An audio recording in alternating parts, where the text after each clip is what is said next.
So basically, we have very, very good topics, especially made for you guys. I'm sure you will enjoy listening to it. So, I'm pleased to welcome on this stage the one and only spy for our causes near Washington D.C., Peter. Peter. Thank you. Hello. Yes. And joining us is also from Ireland, Octofor. Hello. And of course, I am the one and only person that can't shut up, Martin. So, let's start. Let's dig in. Our first topic of today is basically small modular nuclear reactors. Because, yeah, it's just very, very good to talk about green energy. The way I'm seeing it, yeah, sure, there were some news this week about it. However, it's 2024. We are getting closer and closer to 2050. So the target of climate neutrality. Let's look at what we are standing in. So definitely, what's going in good is that today Commission is basically set to ally with industry on small modular reactors. So those are small drop-in replacement for even like coal-fired power plants, where you can basically build in a nuclear reactor that's made in a factory. So it should be, in theory, very easy to set up. We'll get to the practice later.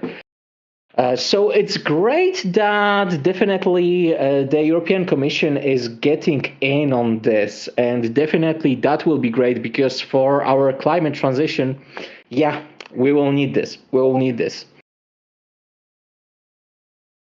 So, Peter, any thoughts about it? Because, man, the US is mostly benefiting from it, really. Honestly, not a ton. I'm not super knowledgeable in this field of expertise, honestly. Okay, yeah, but the basics are, it looks very, very promising because currently we are at an impasse when it comes to building nuclear reactors. Like, we should be building them way, way more. Even France, that's mostly powered by nuclear reactors, even today. Okay, mostly is a big word. Renewables were actually creeping in on that. Yeah, definitely when it comes to France, the issue is that most of their reactors are old. They will need replacement pretty soon. And SMR technology, if it really gets to a price point that's lower than now, because right now it's still a pilot technology really. Definitely General Electric is basically working on that to make sure this is as fast to install as possible.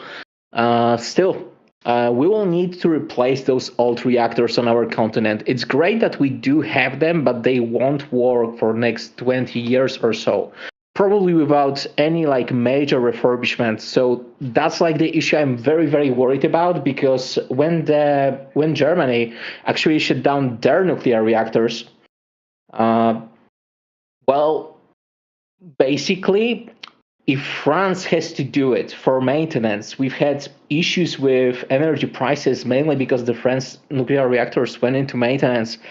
So, being able to set up new ones, and especially by 2030, it's very, very fast, guys. It's impressive. Normally, nuclear power plants are being set up over 15 years or something like that. Of course, large portion of it is permits and things like that. And of course, you do want them.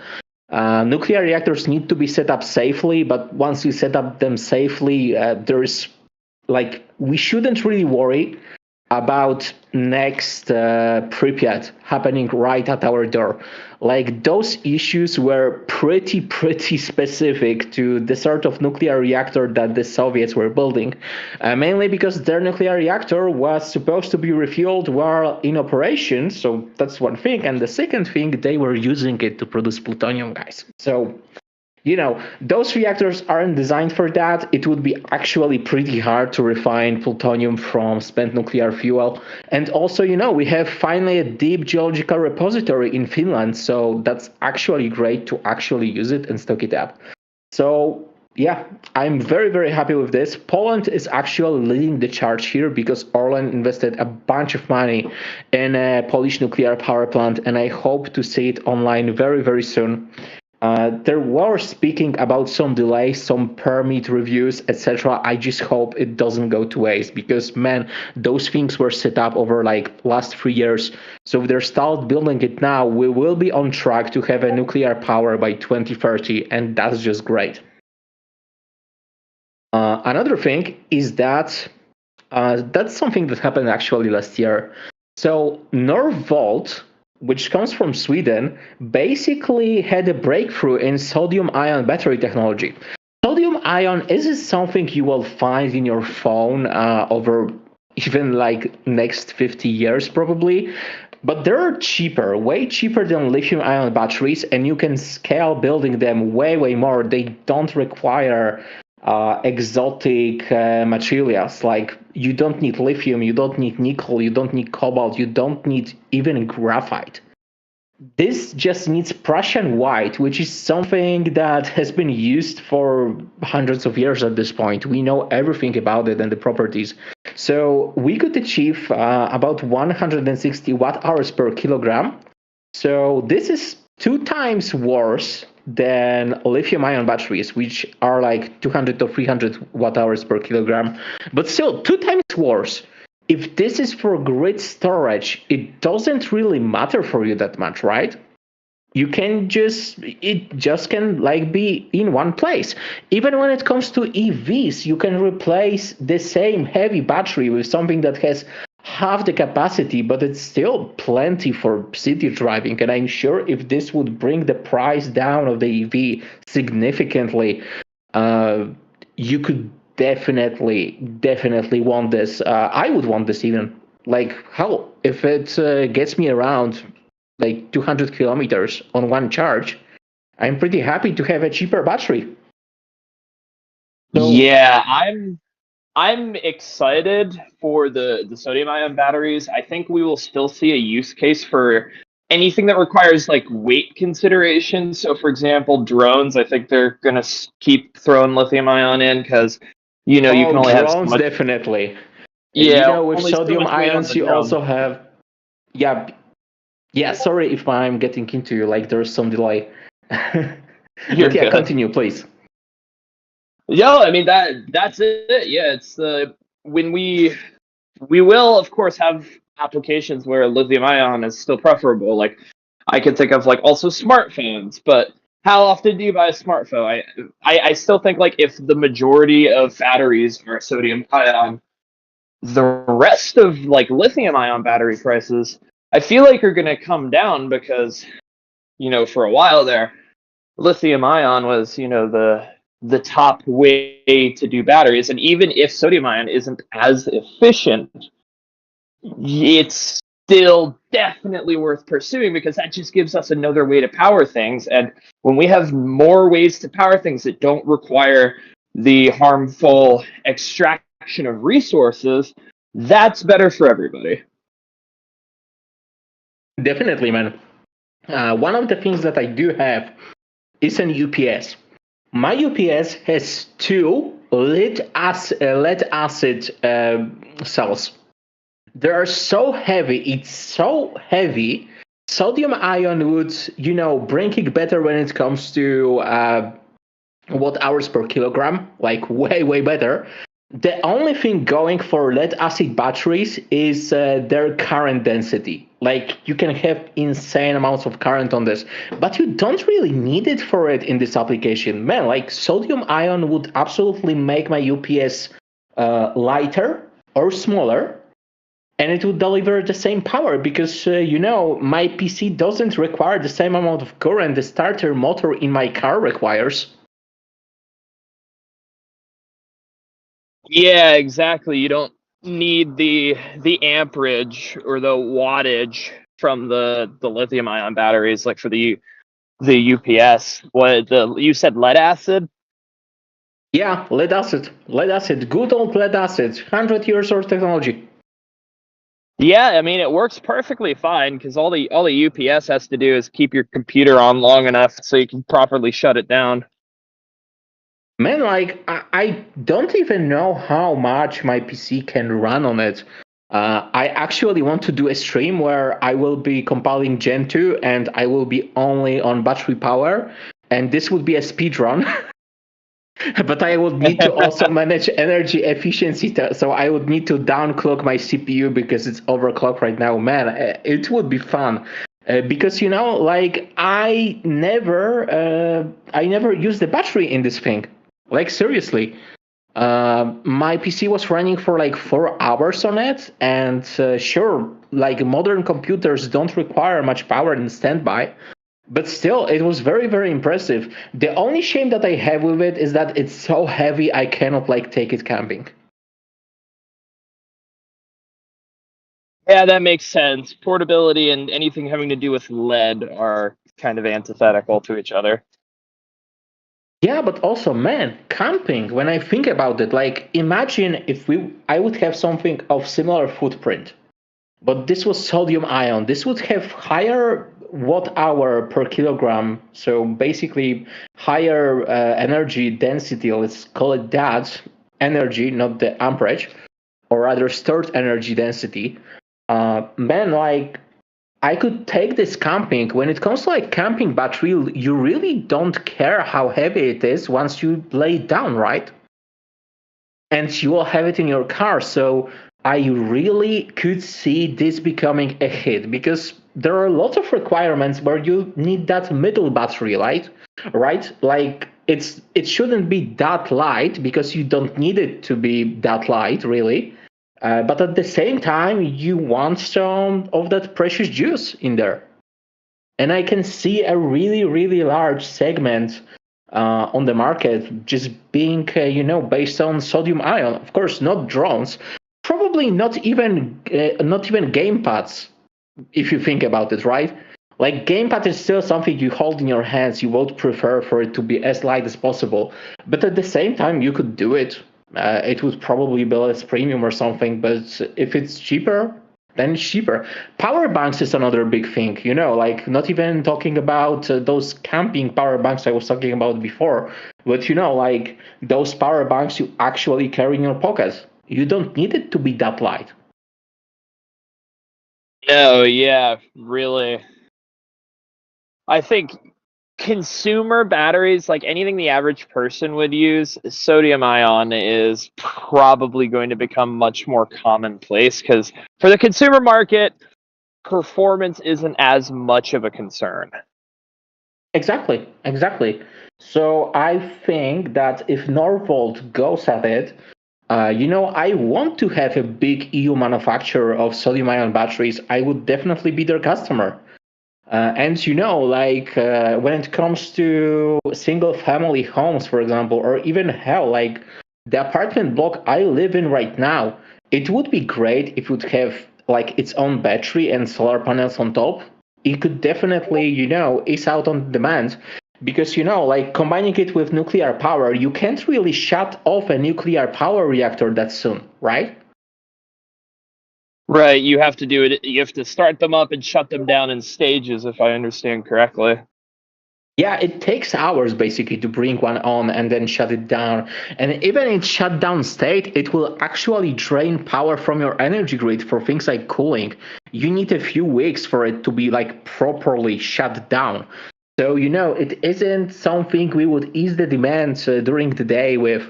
However, if we could, combine a nuclear power plant, like those small nuclear reactors, with large bank of sodium ion batteries, man, it would be crazy profitable if you think about it. Like, it's only profit for somebody that owns it because, you could take advantage of spot energy prices being higher during, last 5 minutes or something. You could basically turn on that power immediately in milliseconds. So yeah, like this definitely sounds very, very promising. Oh yeah. Future's looking bright when it comes to energy. I'm especially happy we've found a way to at least reduce our lithium dependency, because that's got its own controversies around it. Yeah, basically, one of the controversies that there was this thing when Elon Musk told everybody that, hey, we can harvest lithium out of seawater. You know what else we can harvest out of seawater? Salt. You know Yep. what's in salt? Sodium. Yep. And it's Exactly. everywhere. If you would want to harvest lithium from basically seawater, this would be very pricey. Like, this would be way more expensive than the current ways of acquiring lithium. I just don't see it. I just don't see it. We need to limit our dependency on lithium. This is a limited resource. So yeah, and also you can use lithium to manufacture nuclear bombs, thermonuclear bombs. So yeah, that's a different story for a different time. Oh, I did not know that. Yeah, you can basically use lithium to produce tritium during a thermonuclear explosion. So there's that. And lithium is very, very light. So that's how you achieve that crazy power densities when it comes to nuclear bombs. Let's call it that. I mean, not power densities, energy densities. Because lithium is very, very light, and you can use it to fission the casing if you make it out of natural uranium. So even natural uranium then is fissile, and this contributes like almost 50% of the nuclear bomb's output. So it's not really a hydrogen bomb, so to speak. It's mostly uranium bomb at this point, just using a different way to achieve neutrons to fission that uranium. Anyway, let's move to U.S. Senate advancing $95 billion on Ukraine, the aid package. So that finally happened, and it even happened a day ago. Yeah, they took their time. Yeah, I'm not very happy with my country, because I mean, like, anybody with half a brain knows we gotta throw what we can to Ukraine, because we want, if we want more democracy in the world, we want people to have their voices heard. We need to show that we're willing to support the people that want to have their voices heard, that want democracy, and the Ukrainians are exactly those people. And Yeah. I think it's awful that the Republicans are taking the aid package for these people and dangling it over, Democrats' heads until finally they managed to get some kind of compromise. I think the Democrats are doing quite a bit with border security, because that's one of the Republicans' pet projects. So I'm happy they resolved their disagreement, but I'm pissed that Republicans even held it over the head to begin with. This should be an absolute national defense priority, and anybody with half a brain would see it. Of course, yeah. If you catch Russia now and if you destroy Russian tanks now, that will take years to rebuild. Russia doesn't have the industrial capacity to rebuild their tank base. They mostly rely on the Soviet era tanks. That's why you have the T-14 Armata, which is just vaporware at this point. Like, nobody's seen it on battlefield. However, pro-Russian bots are still like, yeah, it's on battlefield in this area, and then you just never see photos of it destroyed or anything, which they are like, yeah, because it's so good, it never was destroyed, which is not how tanks work. So yeah, it's really funny watching the mental gymnastics from the Russian side about this whole conflict, because the world keeps just watching this conflict get worse and worse, and it's indefensible to begin with, but I don't know how they can continue to defend it even as it gets nearingly impossible to defend. Exactly. I mean, when it comes to like Republicans basically blocking this bill, wasn't it just to like own the libs? as I said, there wasn't really a disagreement. This was just to own the lips. Like, they just wanted to basically stop this. And like, there's another article that I'm basically sending in the chat right now. So yeah, and by the way, good primer on nuclear bombs. Yeah, I watched this guy's lecture. I actually want to create a video about safety of nuclear weapons, basically. How, when you obtain a nuclear weapon, it's basically a paperweight. So yeah. Yeah, because Anyway, so many different checks and systems to ensure that thing's stable. yeah, that it goes off whenever you want it to go off, and it never goes off when you don't. Yeah, slightly warm. Yep. By the way, guys, if you don't know what slightly warm means here, yeah, so when it comes to first nuclear weapons that were using plutonium implosion during the Manhattan Project, there was this thing called birdcage that did held the plutonium core. You had to insert it manually. You weren't supposed to touch it. However, people still did, and apparently it's disturbingly warm, whatever that means. I mean, you're probably think, just getting radiation into your hands. I mean, it's not so bad. Your skin blocks most of it. However, yeah, that's still a bad idea. You shouldn't do this. But still nothing beats the screwdriver thing. Yeah.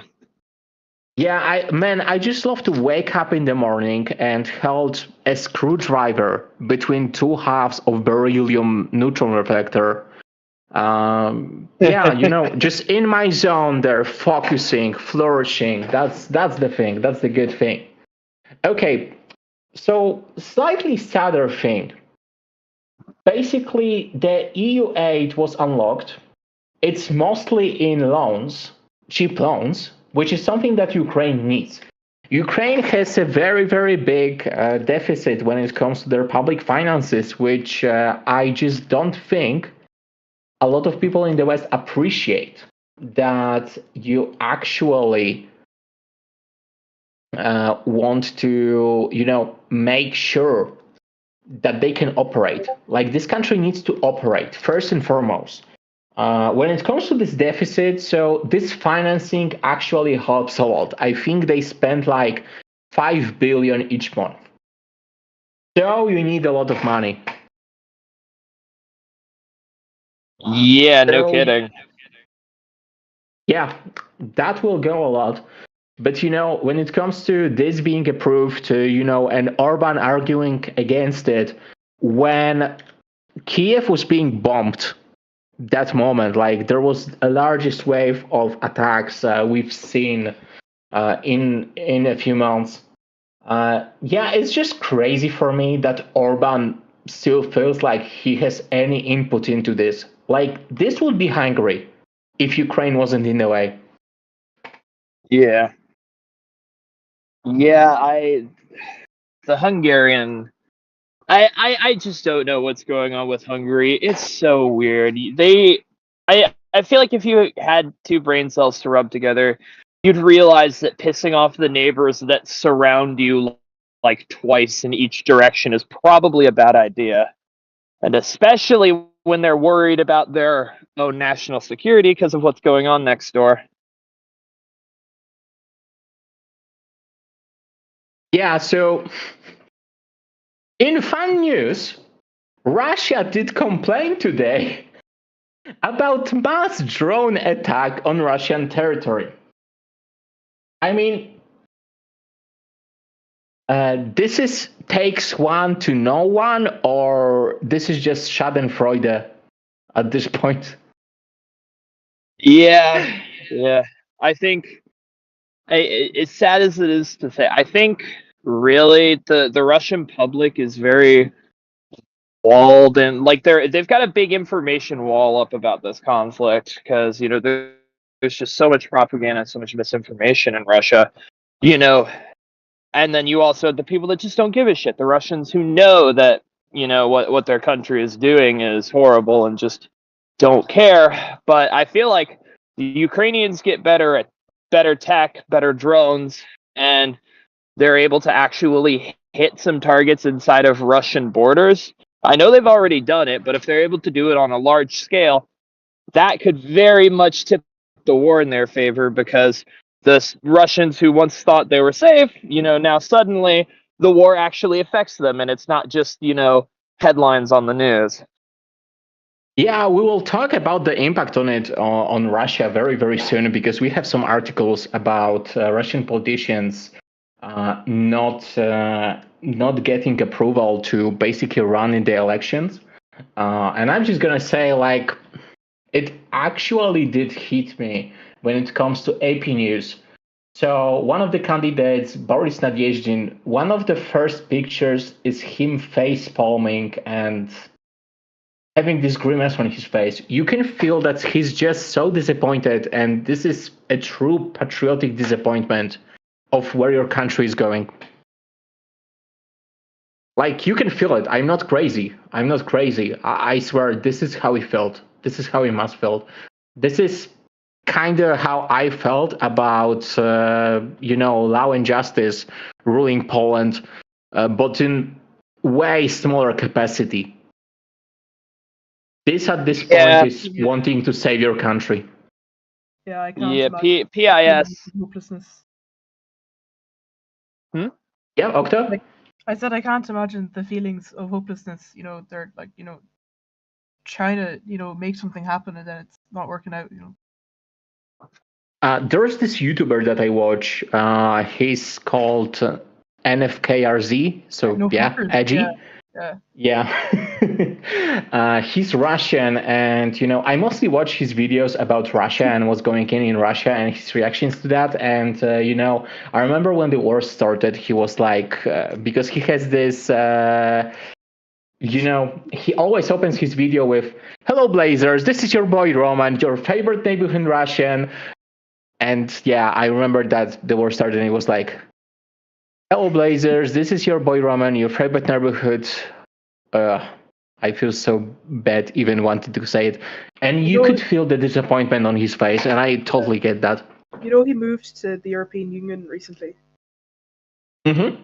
To Portugal. And I wish him the best here. Yeah, good for him. Definitely I would. I'm actually thinking that, denying visa to so much Russians is actually shooting ourselves in the foot. Yeah, honestly, that's because giving Russia some things to say, and they're like, look at the West, look how mean they are being to us, not letting Russians go to Europe, and that's just the propaganda to them. To play devil's advocate, I really think though that until the average Russian citizen really feels the impact of the war, nothing's going to change. And if that has to be they can't leave their shithole of a country, then they can't leave their shithole of a country. We have to. Yeah, but that's kind of I see a flaw in this reasoning. The average Russian living in a shithole place doesn't want to live. Like, living is just not an option for them. I feel like if you're actually a risk to the security of the European Union, you'd find some workaround to any law preventing Russians entering the EU anyway. Oh, absolutely. So to try put in such a thing just wouldn't really achieve its desired effects. The people who are Russians and they are risk to the European Union, they have diplomatic visas. No. What's the thing, though, if we just let a ton of Russian people in, fucking 5-10 years from now, Russia's going to be like, oh, look, we've got a Russian minority in Poland now, or we've got a Russian minority here now, and then that's their new casus belli. Yeah. And, when it comes to those Russians that want to live, they obviously will be very patriotic and pro-EU, like on our side. Russia might not want because they will be helpful. I mean, Russia will definitely be mad, and yeah. So I just, want to. Oh yeah, Putin did claim Alaska this week, so that happened. Oh no. Anyway.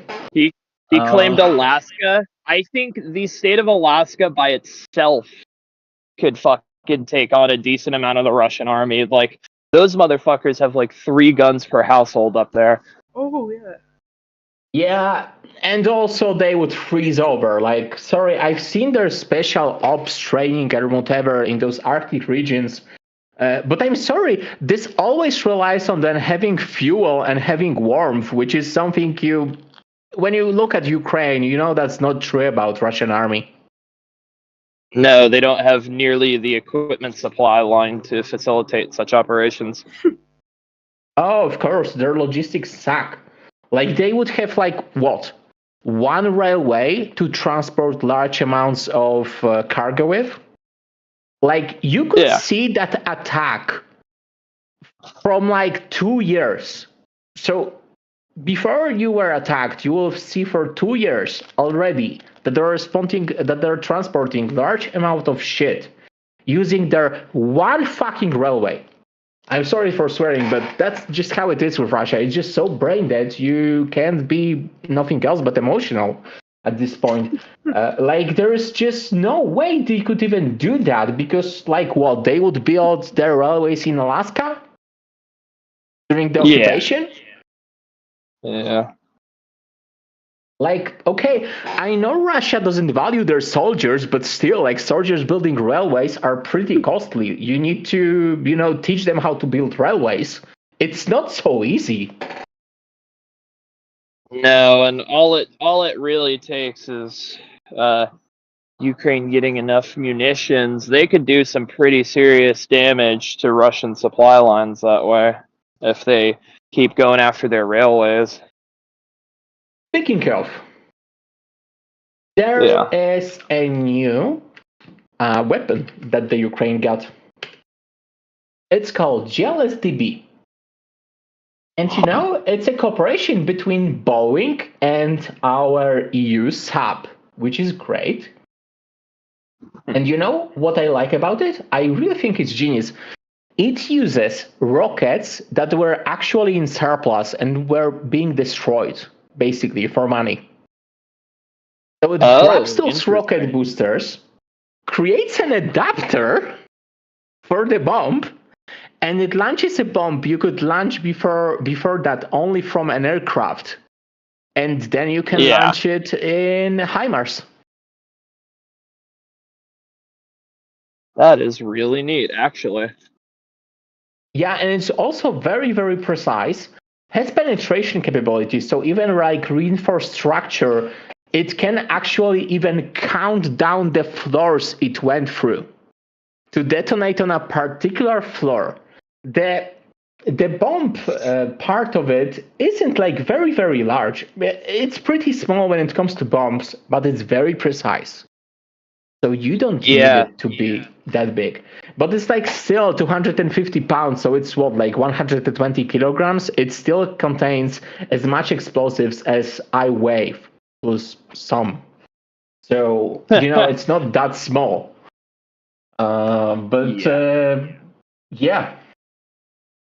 It's great. It has basically the range of ATACMS. Like almost that. It's 165 kilometers.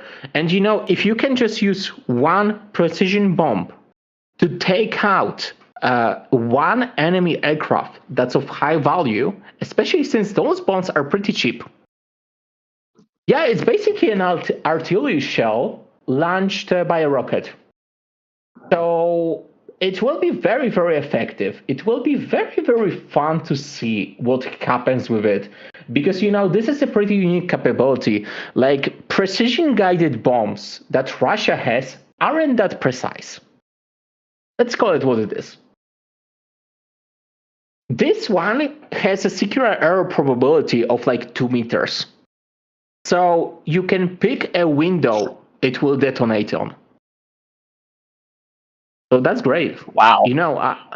I just hope that lots of more Russian generals will fall out the window after, a small explosion caused by smoking indoors, I guess, because this is how they usually explain it.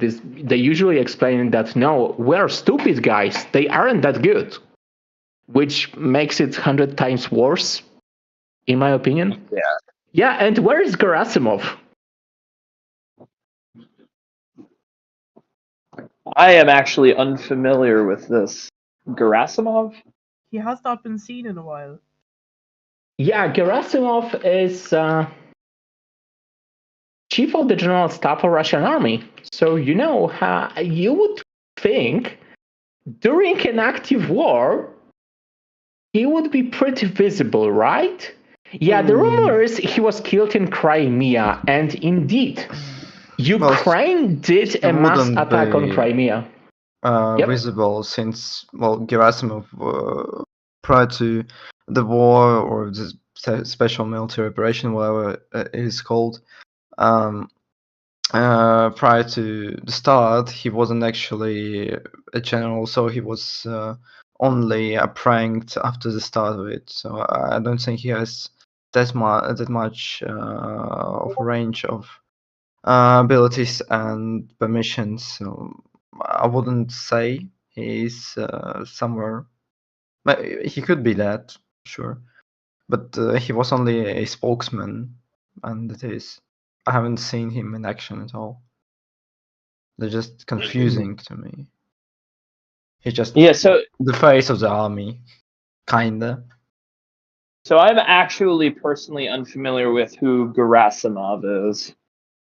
Well, he was doing daily reports on how many Abrams tanks Russia killed prior they were on the field. This guy. Oh, were they a Russian propaganda journalist or? No, he was again spokesman for the military, spokesman for daily I think daily reports uploaded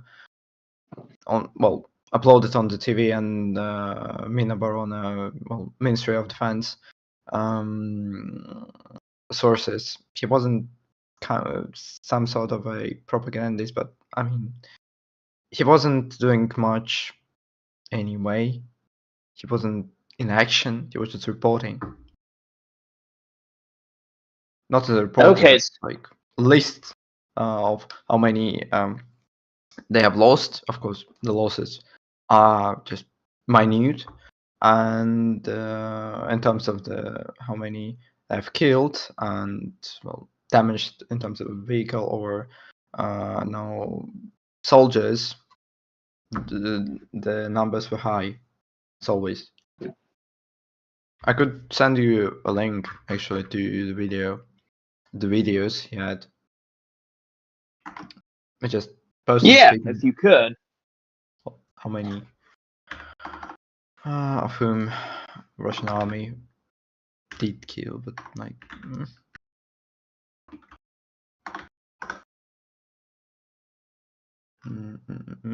Alrighty. So it appears. Oh, hey, he's back. Okay. Welcome back. Yep. Absolutely. Sorry. Okay. So, yeah, basically, we have two presidential candidates that were liberal, that wanted to end this war. Two were crossed out, like they won't be candidating. Well,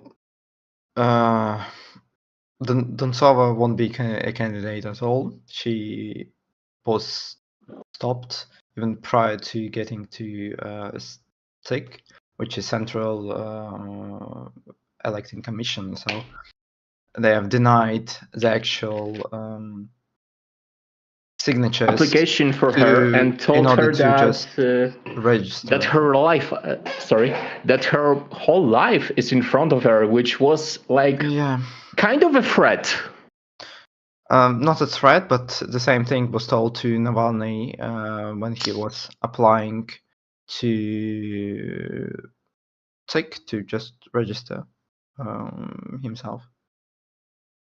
While Boris Nadezhdin, he was able to register himself initially on the lists. However, after he actually brought to CIC, or Central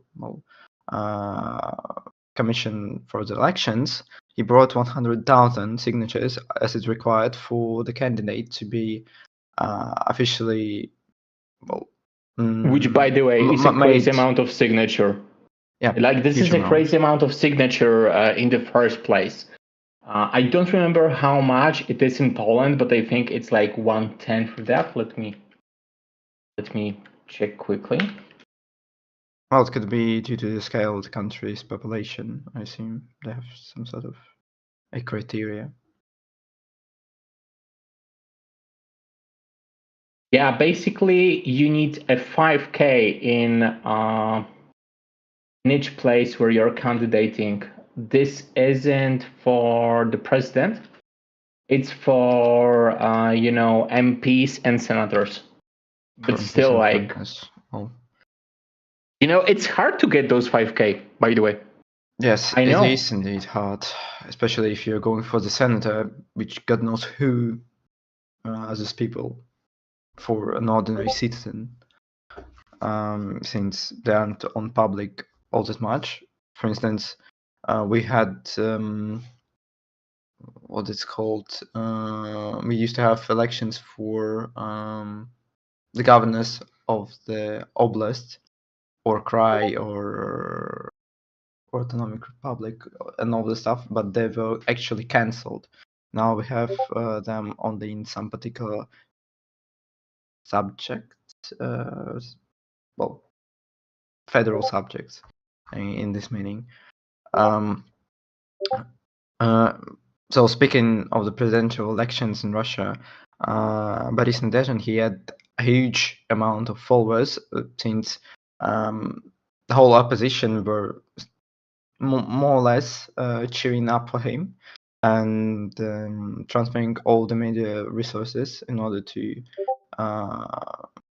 speed up their followers in order to go to his election campaign points and just sign that you are a human actually, and that you are for Nadezhdin.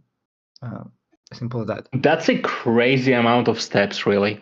Like, yeah, that's indeed. seriously designed to just not register candidates then. And by the way, for people that don't know, because I have introduced him, this is one and only Jack.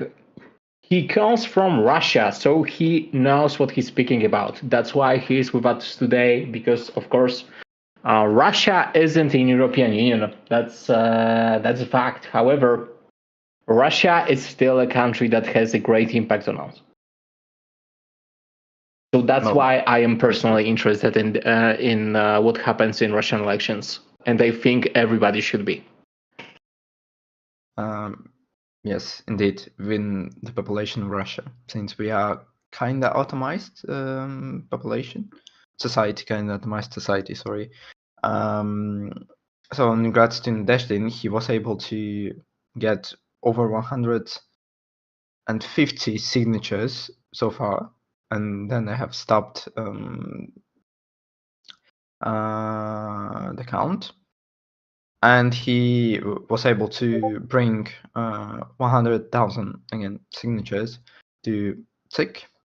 However, after many idiotic mistakes that CIC actually allegedly said that they were made by the people who signed, were actually mistakes when the signatures were being scanned.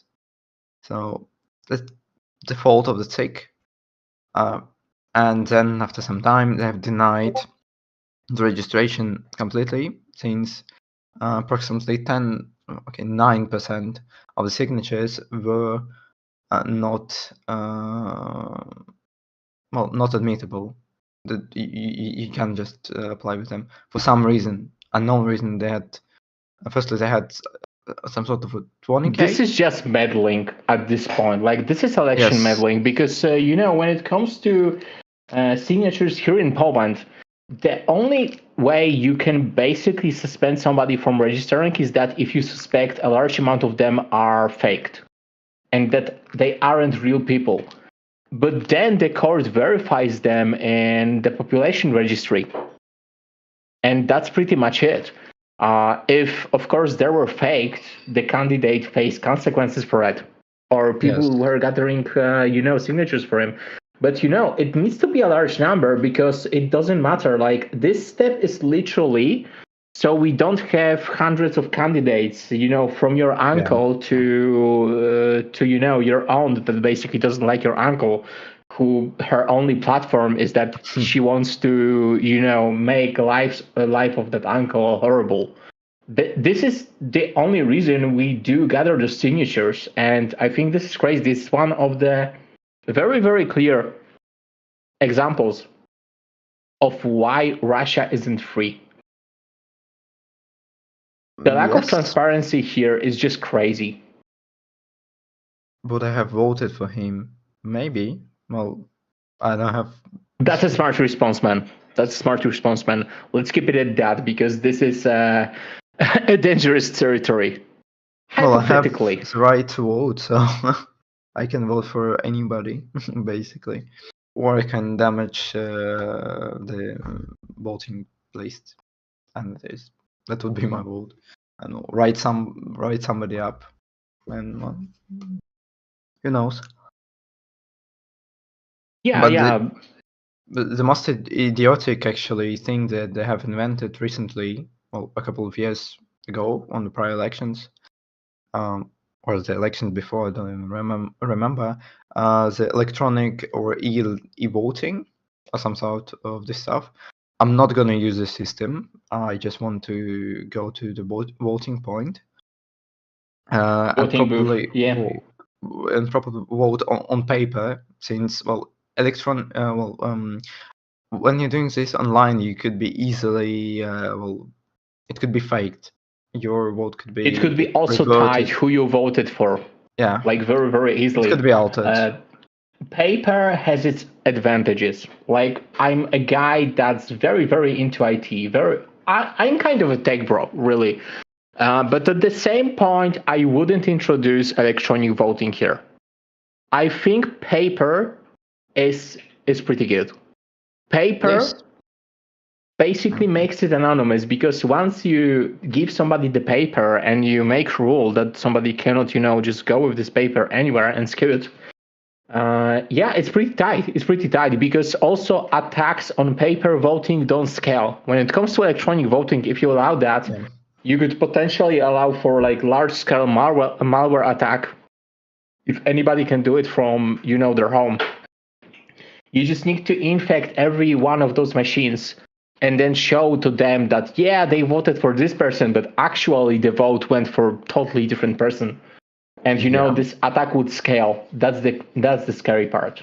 Or it would be just easily possible for the governmental structures just to go to the data system and to pick a huge, for instance, district and just alter their votes for them. Since I'm not quite sure how it works. You just press the button, confirm. Well, what happens after it goes? where does they store it? Is locked? If you don't have any way to basically inspect that and ensure that this is transparently secure, you cannot trust this. So I agree. Indeed. Yeah, paper ballots are the default, and counting them, it's pretty fast. I'm saying somebody who was in the in the electoral commission, it went pretty fast for us. Like, it's not hard. You just give a bunch of ballots, then you place them on each pile, regardless of who the vote went for. Yeah, it's pretty fast to register, honestly. So there's that, and every attack against paper voting is just not scalable, at all. You have the election monitors, you have everybody here, and trust me, if we will find anything, we are your neighbors. We'll call the police immediately.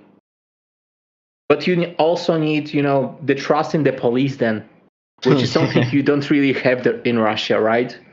Well, So yeah. sadly. Personally, I don't trust the police that much. I just trust that they wouldn't, basically admit fake votes. So there is that.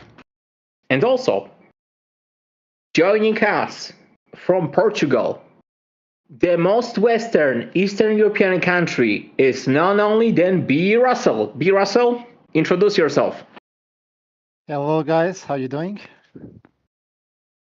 Great man, great man. Yeah, absolutely, we can hear you. So, all right.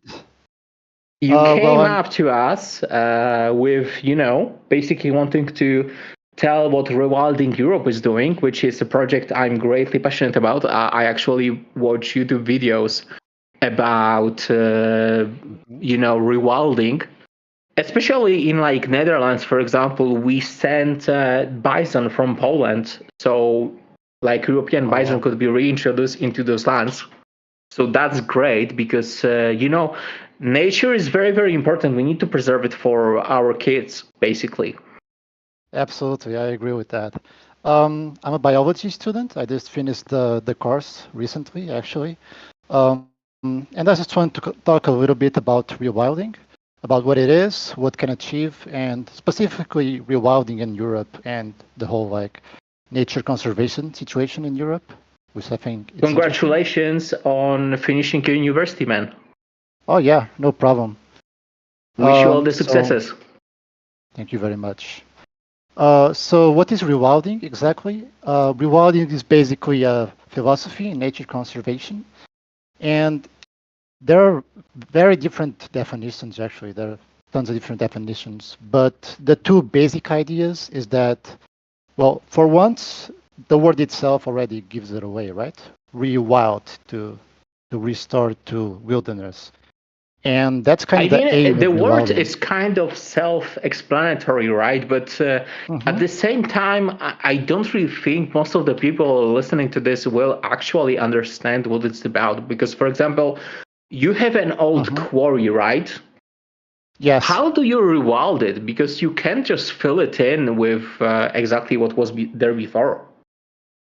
It really depends, because it depends on the situation, on your starting point, Rewilding is basically about having hands-off approach toward nature, just let nature do its own thing, give it space, and it will flourish by itself. And I think that's very important because for a long time, humanity kind of has this obsession with control, I think. I think there's still this mindset of nature being something to be tamed or to be controlled. And rewilding is kind of goes in the opposite direction of that, But in order to do that in the first place, you still have to have all the pieces there, You have to have a relatively functioning ecosystem with herbivores, carnivores, plants, all that stuff. So really your approach is going to depend on what the starting point is, But if you have all those major players, all the major species, and you don't have any invasives messing stuff up, then you just let nature do its own thing, It's kind of like, it's an open-ended experiment, really, because you don't know exactly what's going to happen. And sometimes nature surprises you, And for example, there's also a rewilding experiment in England. It's called the Knapp Estate or something like that. And what they basically did is they reintroduced a bunch of species like deer. They reintroduced pigs because they couldn't reintroduce wild boar for some reason, like some bureaucratic reasons. And they just let it be. And after a few years, they started to notice that a lot of species were coming back that were extremely rare in the country, like species of birds that they haven't been in the UK for decades, species of butterflies, rare species of butterflies, and all that kind of stuff, Yeah, the thing that I actually find amazing is that, you can, that's why I said about the quarry. because quarries provide this great place where lakes form, and sure, this is a result of human activity. But if this was a stone quarry, definitely, after you take it out, you have a great lake that's artificial, sure, but like nature can reclaim it. You can just, let it run its course. You can divide it. You can make sure that there are, smaller ponds so invertebrates thrive in there, and nature then can manage itself. Which, if you create that sort of lakes, for example, storm water can gather in them, and then it can basically, go to a river slowly. So in that case, it helps with flooding way more than reinforcing banks of the rivers.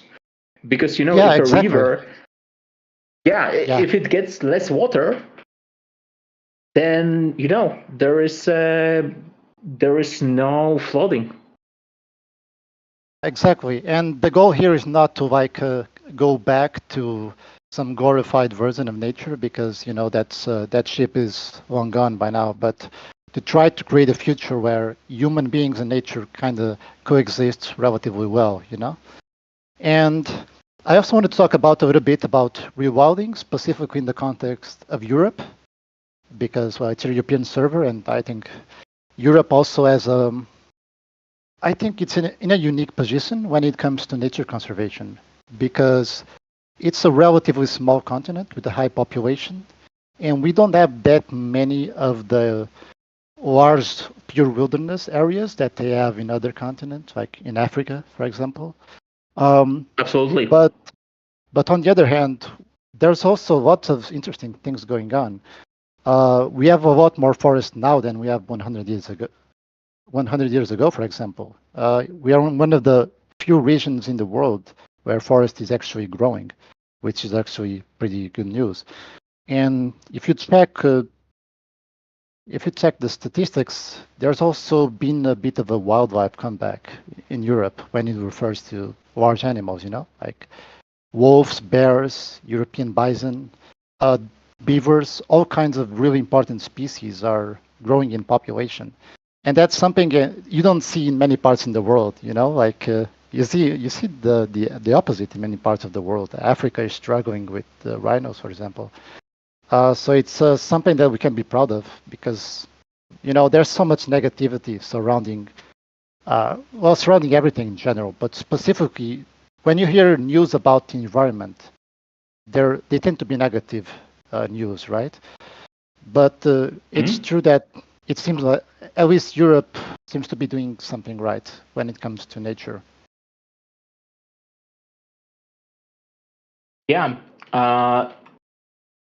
When it comes to like large animals, for example, Poland actually did help by sending bison to the Netherlands. And the crazy thing is that in nature, they actually basically work in herds. Like bison joins naturally a herd of horses, which is just sure. It's just great. And by the way, so people in chat are recommending videos from a channel called Mossy Earth, and I want to recommend it as well. Guy who runs it is actually also Portugalian, so Portuguese. Yeah. I'm sorry. I'm so sorry. That's a funny mistake. So and bison provides this sort of ecosystem for lots of small animals, because bison dung has a very specific properties. And from bison dung itself, like it's very, very funny, because this is just poop, right? But from this poop, lots of small insects actually live off of it, which is something, if you don't have the bison, they just don't thrive. And I could be here like 20 minutes talking about the effect of bison on the ecosystem. Please do. Feel free. This is very interesting. One thing that large herbivores they tend to do a lot, bison especially, but also horses and cattle to a lesser extent, is that they tend to browse, and by doing that, they eat vegetation a lot. they're big animals, of course. And by doing that, they're keeping landscapes open and preventing places from turning into closed forests. And by doing that, they're providing habitat for a whole range of species that depend on open areas with lots of sunlight to thrive. So species of flower, for example, or plants that don't thrive in closed forests, they can thrive there where the bison is, and that also attracts insects and invertebrates and other species of birds, for example. So that's another Yeah. thing that they do. Another thing that large herbivores do a lot is that they tend to eat a lot of vegetation, and by doing that, they tend to target some of the most dominant plant species. And by doing that, they're also giving space to some other plant species to be able to compete with those dominant ones. So in the long term, what you see is basically a bigger biodiversity of plants than you would without the large herbivores. And that large biodiversity of plants also is going to translate into large biodiversity of insects, birds, reptiles, small mammals, all that kind of stuff. So it's pretty interesting stuff. You have a great question in chat from Snor. Basically, the number of insects in Europe is going down, and that also impacts local farming. Is rewilding also a solution for that? That's a complicated question, honestly. I'm not equipped to answer that. But I think the major issue with insect population, from what I heard, had to do with agriculture and pesticide use. And I think by converting some agriculture into wilderness, I think insects have a lot to gain from that, And that's also an interesting thing about rewilding in Europe, is that one of the reasons why we see such a comeback is also because we see a decrease in agriculture area, mostly because people from the rural areas are moving to urban areas, and that also gives more space for wilderness to thrive. So there's a good aspect to rural depopulation, but there are also bad aspects to it. There are also issues related to that, right? There are socioeconomic issues, but there are also issues with nature as well. And I can give an example from Portugal. One big problem in Portugal, every summer there's a huge drama about wildfires. Like vast areas of forest burn down, and people often get killed in those fires. Like those, they're really in big scale. And one of the reasons why that happens, and don't get talked as much as it should, in my opinion, is that in the summer, all that dry vegetation, you don't have. There are many areas when you don't have large herbivores anymore, because people left. Like there used to be sheep and cows and goats grazing the landscape, but now the people are gone, and those wild animals are gone as well. Mm-hmm. Yeah, and then now you have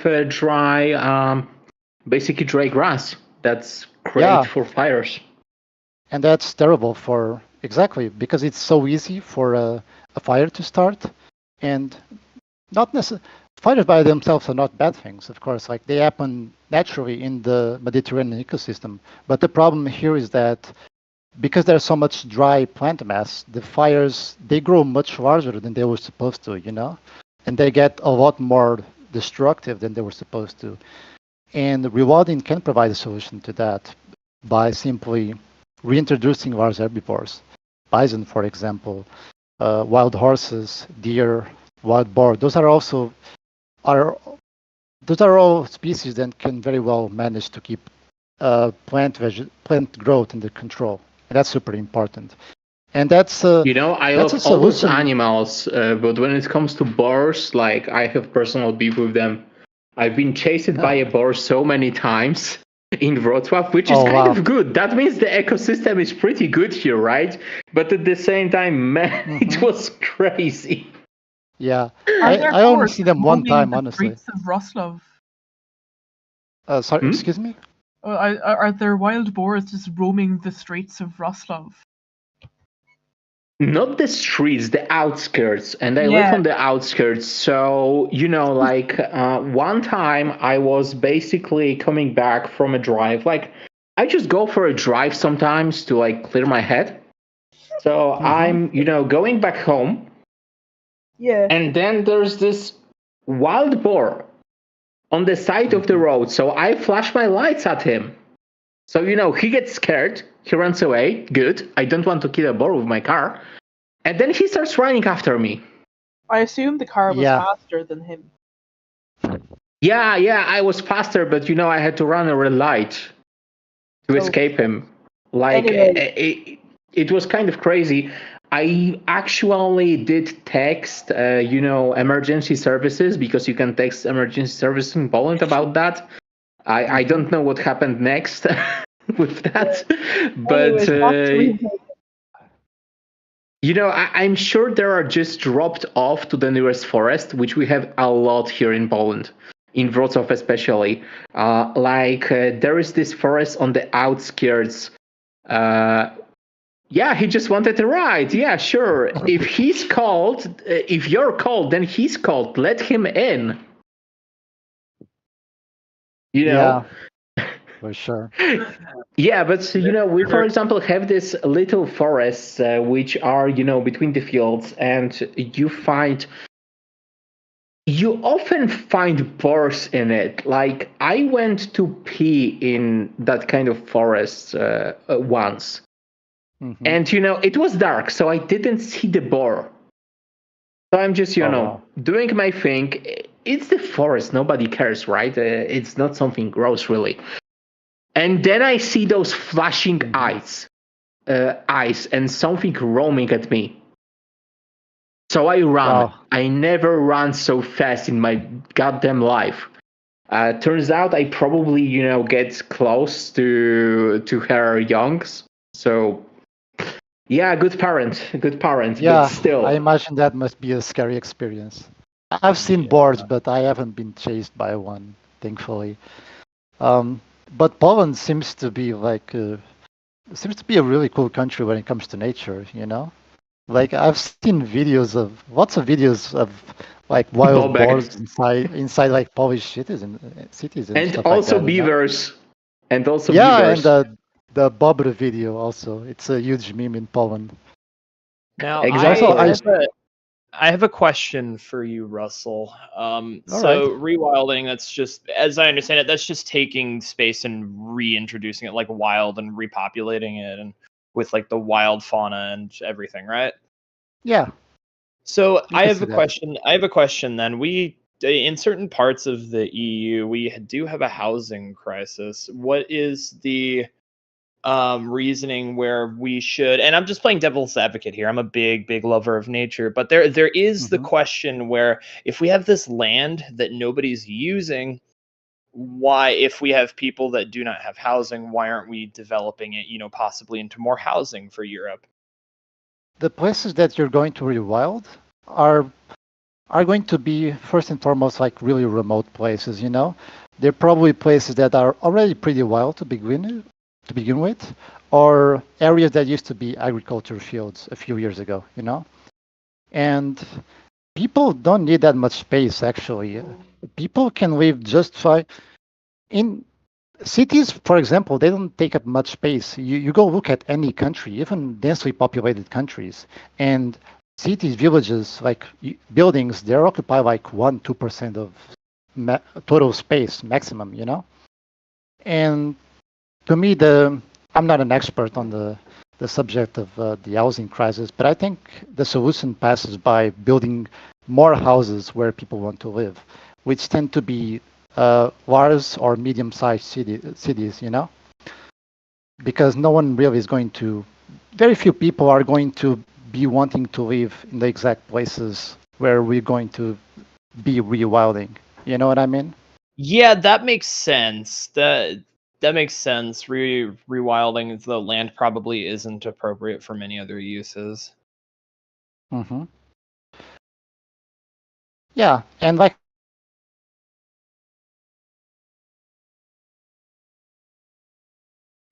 building more housing in places where people already are for the most part, like very big cities, for example, or medium-sized Yeah. cities.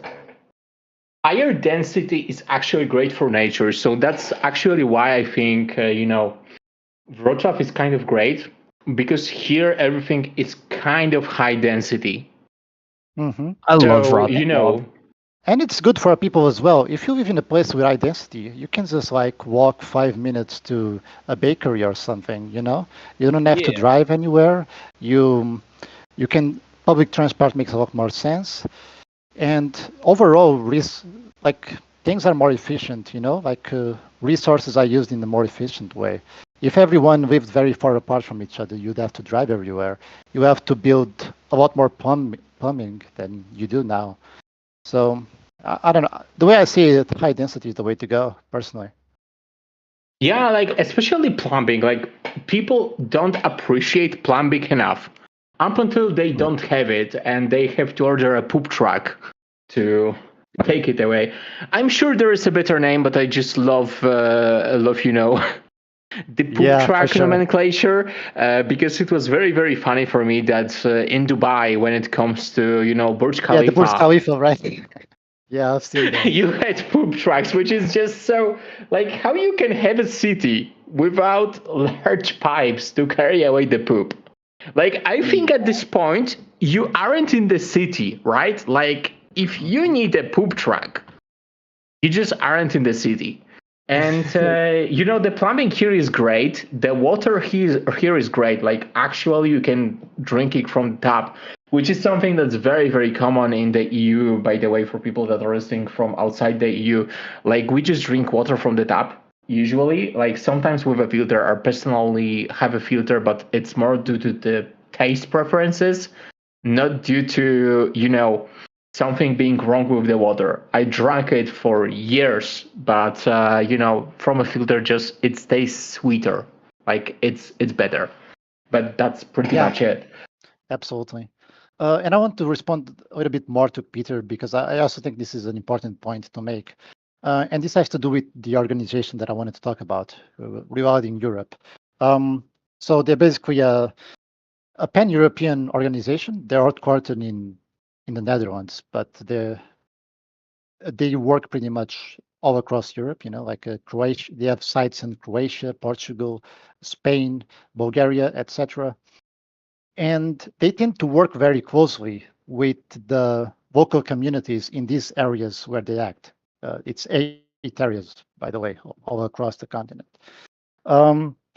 And those are areas that are kind of impoverished in economic terms because those activities that used to make sense in the past, like herding, agriculture, it doesn't make that much money anymore. So by promoting wildlife comeback and by promoting the return of charismatic species, that also creates the opportunity for nature tourism to bring some income into those communities, And this is something that Rewilding Europe is trying to do. And if it's successful, then it's going to be a huge boost to the economy of those places, those rural economies, because they do all kinds of activities in the nature, activities Absolutely. and those are activities that are not against nature. They're not exploring nature, but rather like working together with nature, like they can do guided walks, they can do like bird watching or bear watching, or even safaris in place where it makes sense to do that. So yeah, those are activities that don't harm nature in any significant way.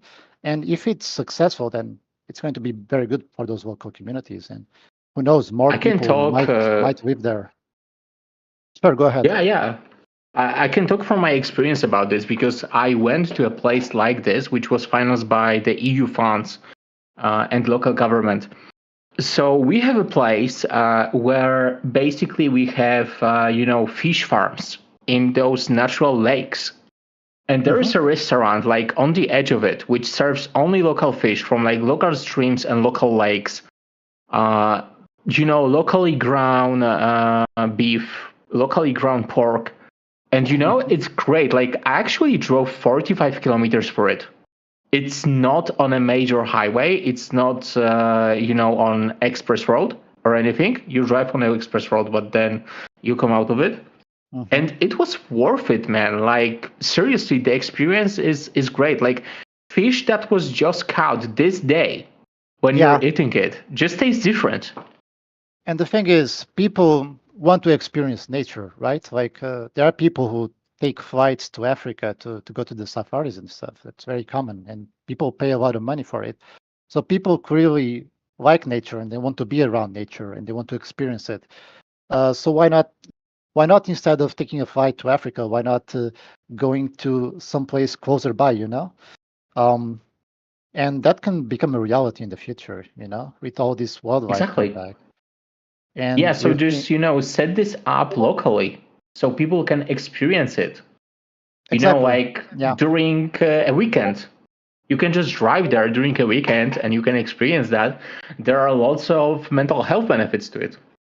Oh yeah, absolutely. And in terms of mental health, like being around nature is like, it's one of the number one things you can do, right? Like it's a completely great experience. Absolutely. Yeah, like myself, since, my leg is kind of broken right now, I can't wait to actually go to somewhere in the mountains. Like, I just love the mountains. I love mountains way more than I love the sea. Because there's just whole ecosystems in it. You have streams that are so clear you can drink from them, and the water is sweet there. Oh yeah, I actually don't have much experience with mountains, to be honest. I live on the more like a plains kind of landscape. But I studied in Poland actually, and Poland is a really nice place when it comes to nature. Like even inside city centers, I see like foxes and stuff, which is something I don't see in my hometown. Which it was pretty rare, to be honest. I was on a company party, and there was this fox that just casually strolled in and took lunch from the plate. And nobody did cool. anything other than take photos, because like everybody loves nature here, really. So that bobber videos are actually kind of deeper rooted. I mean, sure, there is a drunk man, actually wanting to catch a beaver, but then he gets bit, and he's like, "Oh my God, beavers are biting! What the hell is happening?" But still, like, nobody happened to the beaver. Yeah, and it's kind of there's a part of us that like kind of craves that connection to nature. There was an American scientist who termed the term biophilia, like love for nature, because we all crave for that connection, and nowadays we don't have that much of it, right? We live kind of separated from nature. Many of us live in cities, and honestly, that's kind of why I love my city, because like, I still want to move near Warsaw, for example, but I want to move to smaller cities, because in Warsaw, nature is a destination. Here, nature is, you have to drive through it usually. Like, you have a park, and it's a very, very big park, and you have to drive through it. So maybe you just, stop by and experience it. And it's just great. Right. And even in the countryside, sometimes you don't see that much nature because there's so much, for example, in my area, like I'm surrounded by monoculture, you drive out of the city and you see lines and lines of the same tree species all the time, and it's kind of like an ecological desert, You don't see that much wildlife in there. You see a little bit of wildlife, but not that much, not nearly as much as you would see in an actual proper ecosystem. Yeah, we need to take care of it. We are the stewards of it. And, it's very, very important, because still those ecosystems allows us to live. And, guys, I think that's where we ended today. We are kind of past the time. We are 20 minutes past, but it was a great show. Thank you for everybody here. Thank you, B. Russell. Thank you, Octo. Thank you, Peter. Thank you. My pleasure. See you, everybody. Anyway, guys, I hope you liked it. If you didn't like it, downvote it. If you did like it, upvote it. If you have any ideas for us, definitely leave them in the comments. Yeah, we hope to see you next week. Alrighty. Charlie. Good.